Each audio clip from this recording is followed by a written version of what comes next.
Hello friends, income tax practitioner का course lecture number 5 और आज हम इसको कंटिन्यू करेंगे अपनी इनकम टैक्स की बुक से। जैसा कि हमें पता है कि हम ये जो कोर्स हम अभी कवर कर रहे हैं ये हम अपनी ही बुक से कर रहे हैं और अभी तक हमने इसमें हमारा जो चैप्टर चल रहा था वो चल रहा था चैप्टर नंबर 3 और उसमें हमने clause 7 income deemed to be received ये कवर कर लिया था कि वो इनकम जो एक्चुअली आपको हाथ में रिसीव भी नहीं हुई है बट इसको स्टिल ये माना जाएगा कि वो डीम्ड टू बी रिसीव है और आपको उसके ऊपर भी टैक्स पे करना पड़ेगा। आज हम कवर करेंगे क्लॉज 8। क्लॉज 8 क्या कहता है इसको समझिए।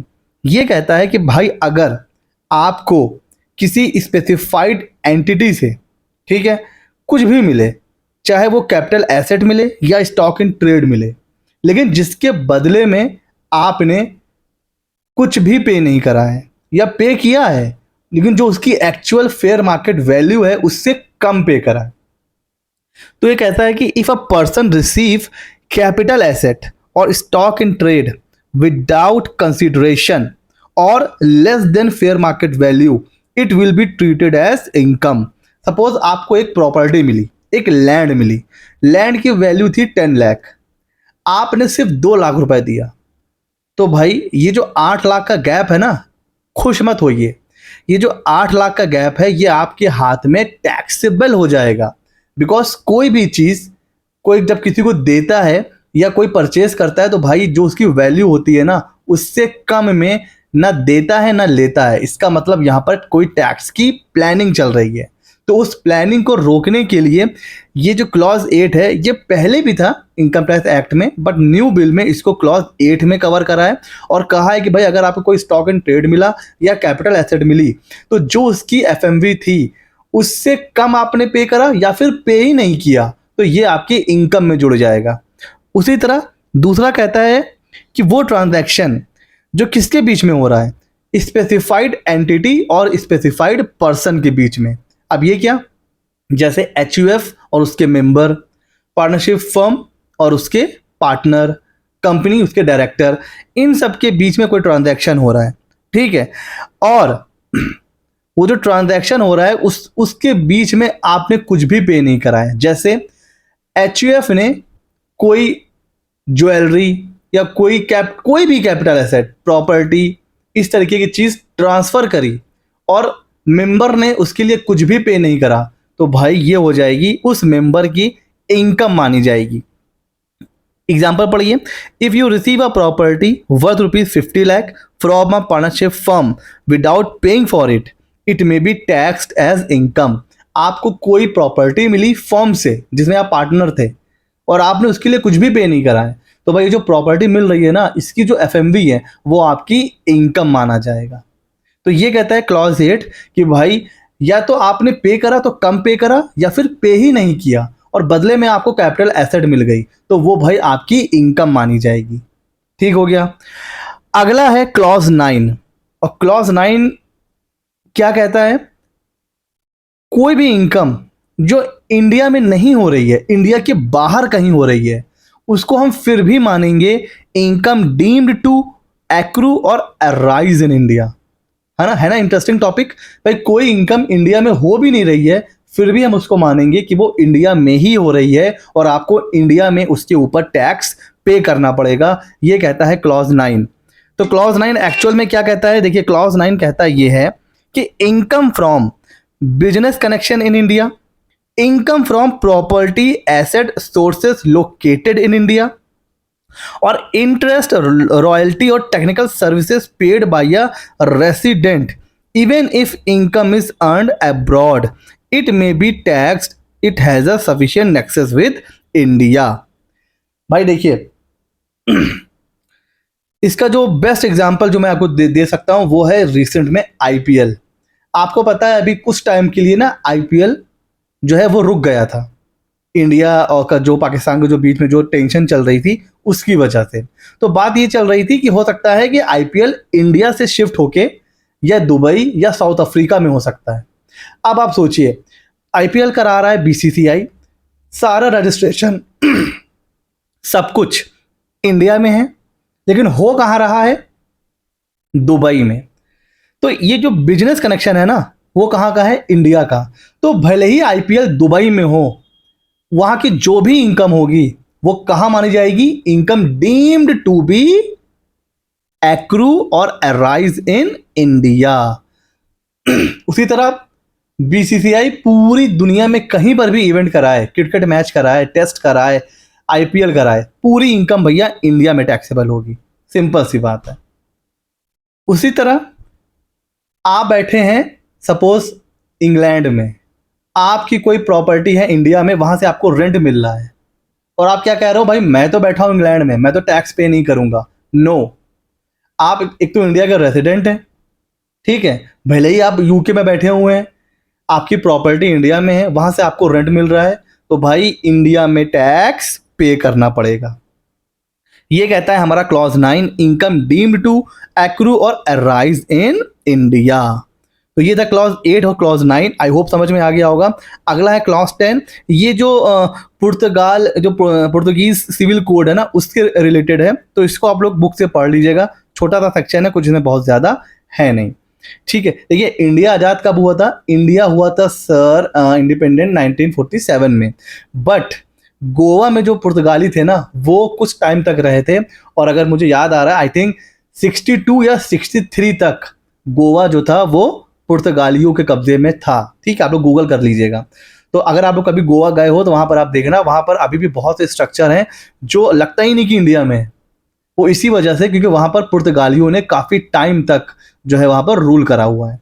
तो इसके लिए वहां पे एक अलग कोड आता है। कुछ लोग अभी भी रह रहे हैं, कुछ लोगों की प्रॉपर्टी अभी भी वहां पर है, वो ओनर है, रहते बाहर हैं, पर उनकी वो प्रॉपर्टी है। किसी का होटल है, किसी का होम स्टे है, किसी का कोई एडवेंचर एक्टिविटी है, तो उससे रिलेटेड ये है। तो आप ये पढ़ सकते हो, ये उतना इंपॉर्टेंट नहीं है। ठीक हो गया जी। अगला चैप्टर की तरफ हम बढ़ते हैं, जो पहले भी था इनकम टैक्स बिल में और इनकम टैक्स एक्ट 1961 में, एंड इनकम टैक्स बिल में भी उसको कैरी फॉरवर्ड करा गया है। हाँ, क्लॉज इसमें है 11 एंड 12, और अगर आपको याद हो तो इनकम टैक्स एक्ट 1961 में ये सेक्शन 10 हुआ करता था एग्जम्पशन का। ठीक है, जब भी हम लोग किसी भी पर्सन की टोटल इनकम कैलकुलेट करेंगे तो उसमें हम लोग एग्जेम्प्ट इनकम को इंक्लूड नहीं करते हैं। तो क्लॉज 11 कहता है कि it outlines a broad category of income that are completely और कंडीशनली।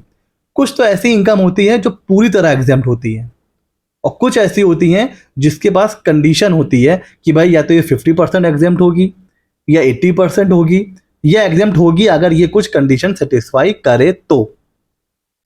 अच्छा, तो उसको एक्सक्लूड करना है from the computation of total income. These exemptions are critical in ensuring that genuine non commercial receipt और certain classes of income are not taxed. ये ensure करने के लिए कि भाई कुछ ऐसी भी रिसिट हैं जो नॉन कॉमर्शियल हैं और उनके ऊपर हमें टैक्स नहीं पे करना है। इसको हम लोग एक एक करके डिस्कस करेंगे। कुछ के अपने अलग अलग चैप्टर हैं तो वहाँ पर हम लोग डिटेल में भी कवर करेंगे, बट यहाँ पर हम लोग एक ओवरव्यू ले लेते हैं। सबसे पहली और सबसे फेमस वो है एग्रीकल्चरल इनकम, और सबसे ज़्यादा जो टैक्स प्लानिंग होती है वो एग्रीकल्चरल इनकम के नाम पर होती है। होता क्या है, बहुत से बिजनेसमैन क्या करते हैं, कोई भी एक कहीं पर एग्रीकल्चरल लैंड परचेज कर लेते हैं, ठीक है, उसको दे देते हैं आराम से, अपना वहाँ पर खेती वगैरह हो रही है। अब खेती हो रही है, वहाँ पे काम चल रहा है, इनकम भले ही हो रही है 1 लाख 2 लाख, या इनकम हो ही नहीं रही है, आईटीआर में वो शो कर देते हैं 8 लाख 10 लाख। वो एक्चुअल में होती उनकी बिजनेस रिसिट है, बट वो दिखा देते हैं कि भाई मैं तो खेती करके पैसा कमा रहा हूँ, ये देखिए मेरा लैंड है, यहाँ से पैसा आ रहा है, और इसके ऊपर कोशिश करते हैं कि टैक्स का एग्जम्पशन मिल जाए। वो इसीलिए है क्योंकि एग्रीकल्चर इनकम जो होती है, लिखा हुआ है income derived from land situated in India used for agricultural operation, खेती मतलब उगाने के लिए क्रॉप वगैरह, इंक्लूडिंग रेंट। अभी क्या होता है, कई जैसे अब आपका कोई लैंड है, अब आपके पास टाइम नहीं है कि आप खेती वगैरह कर पाओ, तो देसी भाषा में बोलते हैं पट्टे पर देना या बट्टे पर दे देना। तो वो लोग क्या होता है, जो छोटे मोटे किसान होते हैं उनके पास खुद की ज़मीन नहीं होती है, उनको खेती किसानी करना आता है, लेकिन वो जो है उनके पास लैंड नहीं होती है। तो क्या होता है, बड़े किसान उनको लैंड दे देते हैं कि भाई ठीक है तुम उसमें उगाओ, आधा अनाज तुम्हारा आधा अनाज हमारा, या फिर हम आपको इतने पैसे दे देंगे पूरा अनाज हमारा। तो अगर ये भी है ना, या उससे कोई रेंट आ रहा है तो ये भी एग्जेम्प्ट है, कोई भी रेवेन्यू आ रहा है वो एग्जेम्प्ट है। और उसके बाद जो एग्रीकल्चरल प्रोड्यूस है अगर वो आप बेचोगे वो भी एग्जेम्प्ट है। बट हाँ, एक एग्जांपल हमने अपने प्रीवियस लेक्चर में डिस्कस करा था कि आलू अगर आप सीधे बेच रहे हो तो वो एग्जेम्प्ट है, आलू से चिप्स बना के बेचोगे फिर आप ये नहीं कहोगे कि ये एग्रीकल्चरल एक्टिविटी है, फिर ये हो जाएगी कॉमर्शियल एक्टिविटी। शुगर केन गन्ना उगा के बेच रहे हो एग्जेम्प्ट है, उसी गन्ने का जूस बना के बेच रहे हो सर वो टैक्सेबल है, ठीक है ना। तो जो डायरेक्ट इनकम हो रही है आपकी लैंड से, एग्रीकल्चरल लैंड से, वो ही एग्जेम्प्ट होती है, ठीक है सर। अगला है रिसिट फ्रॉम HUF। सर ये HUF क्या होता है? Hindu undivided family. अब इसमें सिख, जैन और हिंदूस ये सब इंक्लूड होते हैं। होता क्या है, एज सून एज जैसे ही लड़का लड़के की शादी होती है हिंदू फैमिली में और जैसे ही उनका पहला बेबी आता है तो उसको ना एक HUF माना जाता है। अब आप इसको रजिस्टर्ड भी कर सकते हो, अनरजिस्टर्ड भी होता है। तो अगर आप टैक्स का बेनिफिट लेना चाहते हो तो लोग HUF को रजिस्टर कर लेते हैं। और HUF पता है क्या होती है? ये एक लीगल तरीका होता है टैक्स को बचाने का, ठीक है। इसके ऊपर एक डेडिकेटेड वीडियो इसी में ही आएगा, जो हम कोर्स कवर कर रहे हैं इसमें हम लोग HUF को कवर करेंगे। लेकिन अभी बस इतना समझ लीजिए कि हस्बैंड वाइफ है, जैसे ही कोई उनके फैमिली में कोई बेबी आता है तो ये एक HUF बन जाती है। जो हेड होता है वो कर्ता बन जाता है, बाकी मेंबर्स बन जाते हैं। अब अगर आपको टैक्स का बेनिफिट लेना है तो आप इसको रजिस्टर करा सकते हो, इसका भी पैन नंबर आ जाएगा। ये बिल्कुल हूबहू कॉपी होती है इंडिविजुअल के, वहां पर भी आपको एग्जेम्पशन मिल जाती है, 7 लाख एग्जेम्प्ट हो जाता है न्यू रिजीम में, यहां भी एग्जेम्प्ट हो जाएगा HUF में भी, ठीक है। अगर अगले साल बात करें तो 12 लाख तक अगर एग्जेम्प्ट है इंडिविजुअल के हाथ में एग्जेम्पशन, तो इनके हाथ में भी HUF के हाथ में भी 12 लाख एग्जेम्पशन, मतलब 12 24 लाख तक एग्जेम्पशन मिल जाती है HUF बनाने से। ये बेनिफिट होता है, ठीक हो गया। तो अब देखिए अगर आपने HUF बनाया है, ठीक है, किसी पर्सन ने, और उस पर्सन को कोई प्रॉफिट मिल रहा है, कोई इनकम मिल रही है HUF से, तो वो एग्जेम्प्ट होती है मेंबर के हाथ में, क्योंकि HUF उसके ऊपर ऑलरेडी टैक्स पे कर चुका है। HUF उसके ऊपर टैक्स पे कर चुका है, तो जो इनकम डिस्ट्रीब्यूट करता है HUF मेंबर में वो एग्जेम्प्ट होती है। अगला अगर बात करें तो वो है स्कॉलरशिप ग्रांट फॉर एजुकेशन। देखिए अब आपको एजुकेशन के लिए ग्रांट मिल रही है, डोनेशन मिल रहा है, तो ये तो ऑब्वियस सी बात है बाय नेचर एग्जेम्प्ट होती है। तो भाई अगर आपको कोई स्कॉलरशिप मिल रही है ना तो वो आपके हाथ में टैक्सेबल नहीं होगी, वो एग्जेम्प्ट होगी। ग्रेजुइटी, लीव इनकैशमेंट और कंप्यूटेड पेंशन ये हम लोग कवर करेंगे इनकम फ्रॉम सैलरी के चैप्टर में। यहाँ इतना समझ लीजिए, जो ग्रेजुइटी होती है और लीव इनकैशमेंट होती है, ग्रेजुइटी तो मिलती है जब आप रिटायर होते हो, तो ये गवर्नमेंट के हाथ में तो एग्जेम्प्ट होती है, इसकी कुछ लिमिट होती है, फॉर्मूला होता है, उस हिसाब से इसकी एग्जेम्पशन डिसाइड की जाती है। लीव इनकैशमेंट जो होती है वो भी up to a specified limit ये भी एग्जेम्प्ट होती है, ठीक है। और जो कंप्यूटेड पेंशन होती है वो तो गवर्नमेंट एम्प्लॉय के हाथ में पूरी तरह से एग्जेम्प्ट होती है, और जो अदर होते हैं उनके हाथ में भी एग्जेम्प्ट होती है, बट उसकी भी एक लिमिट होती है।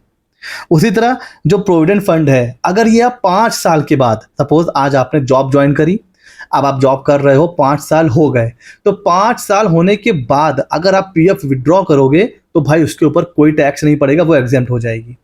लेकिन हाँ 5 साल से पहले विड्रॉ करोगे तो भैया टैक्सेबल हो जाएगी। तो ये है PF का खेल। लाइफ इंश्योरेंस, किसी की डेथ होने पर जो आपको लाइफ इंश्योरेंस का पैसा मिलता है वो हो जाता है पूरी तरह से एग्जेम्प्ट। अच्छा, और अगर आप कोई नहीं मरा है, वैसे ही लाइफ LIC की जो पॉलिसी है मैच्योर हो रही है तो वो भी एग्जेम्प्ट होगी, लेकिन उसके लिए कंडीशन क्या है, जो आपने प्रीमियम पे करा है ना वो 10% को या फिर 20% को एक्सीड नहीं करना चाहिए सम एश्योर्ड के, जितना भी आपका सम एश्योर्ड है। अगर 1 लाख है तो 10,000, अगर यहाँ तक है प्रीमियम तो भैया ये भी एग्जेम्प्ट है। डिविडेंड भी एग्जेम्प्ट होता है एक लिमिट तक, जो भी डिविडेंड मिलता है इंडियन कंपनी से, डोमेस्टिक कंपनी से, ठीक है ना, फॉरेन कंपनी से नहीं, डोमेस्टिक कंपनी से, तो वो भी एग्जेम्प्ट होता है। गिफ्ट फ्रॉम रिलेटिव और अंडर मैरिज, ये अपने आप में एक पूरा टॉपिक है और इसके ऊपर अलग से एक वीडियो बनेगा। अभी यहाँ पर हम लोग बस इतना पढ़ लेते हैं कि आपकी शादी हो रही है और आपको दबा के गिफ्ट मिल रहा है, चाहे रिलेटिव हो, दोस्त हो, कोई भी हो, पूरा एग्जाम्प्ट है, कोई लिमिट ही नहीं है सर, पूरा एग्जाम्प्ट है। अच्छा ठीक है, शादी नहीं है, शादी के अलावा कोई भी ओकेशन है, अब आपको गिफ्ट मिलेगा। अगर वो आपका रिलेटिव है, रिलेटिव का मतलब मदर फादर, ठीक है, आपके अपने बेटा बेटी, ठीक है, सगे भाई बहन, दादा दादी, ऐसे समझ के चलिए। बाकी रिलेटिव की अपनी एक पूरी डेफिनेशन है, वो भी हम लोग बाद में कवर करेंगे। अभी आप बस मोटा मोटा समझिए, सगे भाई बहन, मम्मी पापा, बेटा बेटी, उनके स्पाउस, इनसे आपको मिल रहा है गिफ्ट, एग्जेम्प्ट है। इसके अलावा किसी से भी गिफ्ट मिलेगा, टैक्सेबल हो जाएगा। हाँ, अगर 50,000 तक गिफ्ट है तो भैया वो एग्जेम्प्ट है, 50,000 तक है तो वो एग्जेम्प्ट है। 50,000 से ऊपर और वो आपका रिलेटिव भी नहीं है तो वो आपके हाथ में टैक्सेबल हो जाता है। ठीक है, ये है पूरी कहानी गिफ्ट की। बट अभी हम इसके ऊपर पूरा एक डेडिकेटेड चैप्टर है, तो उसमें हम इसको आराम से कवर करेंगे। आपका एक्सीडेंट हो जाता है, उसमें आपको कॉम्पनसेशन मिल रहा है, तो भैया एक तो कोई चला गया बेचारा, है ना, किसी का हाथ पैर टूट गया है, अब कॉम्पनसेशन मिलेगा, उस पर आप टैक्स ले लोगे तो ये बहुत नाइंसाफ़ी हो जाएगी। तो वो जो कॉम्पनसेशन मिलता है वो भैया हो जाता है एग्जेम्प्ट।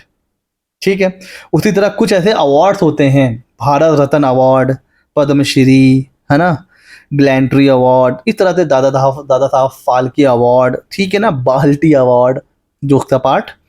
तो ये जो ऐसे अवार्ड होते हैं वो भी एग्जेम्प्ट होते हैं, उसके ऊपर कोई टैक्स पे नहीं किया जाता। तो ये वो लिस्ट थी, वो इंपॉर्टेंट लिस्ट, जो अगर आपको मिल रही है विद सर्टेन कंडीशंस तो ये आपकी टोटल इनकम में इंक्लूड नहीं की जाएगी। और जब आपके टोटल इनकम में इंक्लूड नहीं की जाएगी, दैट मीन्स इसको हम कहते हैं एग्जेम्प्ट इनकम। अब इसके ऊपर कुछ क्वेश्चंस हैं, कुछ कंडीशंस हैं, वो हम लोग अगले जो हमारा वीडियो है उसमें, अगला जो लेक्चर है उसमें कवर करेंगे। आज यहीं तक रखते हैं, आप लोग रिवाइज करते रहिए। अगर आपके मन में कोई भी डाउट है तो जो हमारा व्हाट्सएप का ग्रुप है उसमें आप लोग उसको पूछ सकते हो। और सर व्हाट्सएप को कैसे ज्वाइन करना है, जिन लोगों ने भी हमारी बुक्स ले रखी है उनके लिए हमने व्हाट्सएप का ग्रुप बनाया हुआ है। कोर्स से रिलेटेड कोई भी डाउट है आप उस ग्रुप में पूछ सकते हो, वहां पर मैं रिप्लाई करूंगा। उसके अलावा आप कमेंट सेक्शन में भी हमसे पूछ सकते हैं, वहां भी आपको रिप्लाई मिल जाएगा। मिलते हैं अगले लेक्चर नंबर और इनकम टैक्स प्रैक्टिशनर कोर्स में।